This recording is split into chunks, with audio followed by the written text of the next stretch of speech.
নমস্কার। Ramakrishna TV YouTube চ্যানেলের পক্ষ থেকে সকল মা বাবা দাদু দিদা ঠাকুমা ঠাকুর দাদা দাদা দিদি ছোট ছোট ভাই বোনদের জানাই বাসন্তী দুর্গাপূজার প্রীতি ও আন্তরিক শুভেচ্ছা। আজ মহানবমী, তাই জন্য চলে এসেছি আমি আদ্যাপীঠে।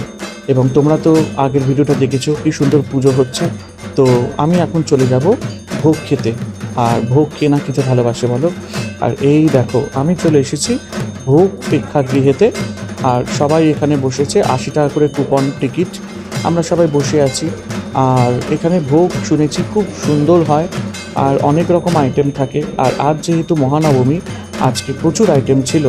তো এই দেখো আমাদেরকে পরিবেশন করা শুরু করা হয়ে গেছে। প্রথমেই দিয়ে দিল কাগজের প্লেট। আর খুব ভালো লাগছে, আমি প্রথমবার এসেছি আদ্যাপীঠে ভোগ খেতে।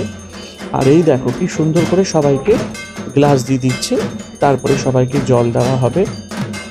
প্রথমেই আমাদেরকে দেওয়া হলো কুমড়োর বড়া। এটা আমি ফার্স্ট টাইম খেলাম। প্রথমে তো আমি দেখে ভেবেছি এটা মনে হচ্ছে তোমার বেগুনি, কিন্তু যখন খেলাম তখন দেখছি এটা কুমড়োর বড়া। আর কুমড়ো বড়া দেওয়ার পর তারপরে দিল বাসন্তী পোলাও।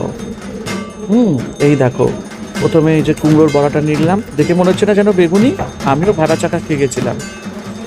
আর এইবার দিয়ে দিচ্ছি আমাদের পাতে বাসন্তী পোলাও। ওফ, এই বড়াটা দিয়ে বাসন্তী পোলাওটা যা লাগছিল না খেতে। আর ভোগ বলে কথা, ঠাকুরের ভোগ কে না খেতে ভালোবাসে। এই দেখো আমি বড়াটা ভাঙছি। আর এই দেখো কত বড় একটা ভেতরে কুমড়ো স্লাইস, একদিন বাড়িতে নিশ্চয়ই করবো। তো প্রথমে পোলাওটা দিয়ে একটু বড়া খাচ্ছি।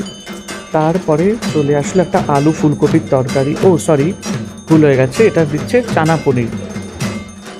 তো চানা পনিরটা দেওয়ার পর তারপরে এখানে আমাদেরকে দেওয়া শুরু করলো ভাত, গরম গরম ভাত আর আলু ফুলকপির তরকারি। তো দেখতেই পাচ্ছ গরম গরম ভাত, একদিকে তরকারি দিচ্ছে আর একদিকে ভাত দিচ্ছে। তো এই হচ্ছে ব্যাপার।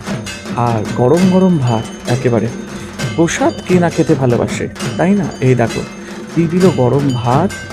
আর তারপরে এবার দিয়ে দেবে আমাদেরকে আলু ফুলকপির তরকারি।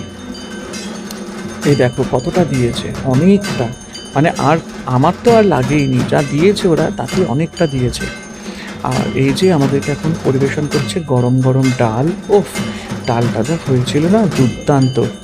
তো আমি তারপরে এখন কি করলাম, আমি ডাল দিয়ে ভাতটাকে মাখবো আর চানা পনির দিয়ে খাবো আর একটুখানি আলুর তরকারি দিয়ে। চানা পনিরটা খুব ভালো হয়েছিল, কিন্তু আমার কেন জানি না আমার যেন আলু ফুলকপির তরকারিটা বেশি ভাল লাগছিল। তো দেখো আমি কিন্তু আলু ফুলকপির তরকারি আর একটু চানা পনির দিয়ে খেতে শুরু করলাম। তারপরেই দিয়ে দিল আমার ফেভারিট খিচুড়ি। আর খিচুড়ির সাথে দিচ্ছিল পালং শাকের লাবড়া। ও জাস্ট ফাটাফাটি, আর প্রচুর আইটেম ছিল। তো এই দিয়ে দিল পালং শাকের তরকারি। তো খুব ভালো লাগছিলো, যেটাকে লাবড়া বলা হয়।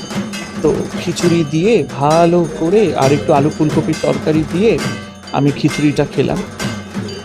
তো এই দেখো, ওফ, আর খিচুড়িটা যা গরম ছিল না, দুর্দান্ত। এই দেখো একটুখানি আমাকেও দেখিয়ে দিই।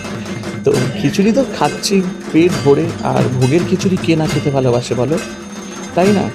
তো দারুণ দারুণ অসাধারণ। আমি সবাইকে বলবো যারা যারা আদ্যাপীঠে আসবে অবশ্যই আদ্যাপীঠের ভোগ তোমরা অবশ্যই গ্রহণ করবে। আর শেষ পাতে দিয়ে দিল আমাদেরকে কি বলো তো, হ্যাঁ একদম চালের পায়েস আর টমেটোর চাটনি। চাটনিটা ফাটাফাটি হয়েছিল, দুর্দান্ত। তারপরে ভোগ টোগ শেষ হয়ে তারপরে আবার মায়ের মন্দিরে গেলাম এবং সেখান থেকে আমাদেরকে অন্নপূর্ণার হাঁড়ি থেকে চিড়ে মোয়া নানান রকম নাড়ু মিষ্টান্ন দিচ্ছিল। তোমাদের কেমন লাগলো অবশ্যই আমাদেরকে জানিও আর কমেন্ট করো। আর সবাই লেখো জয় দুর্গা মা। সবাই ভালো থেকো।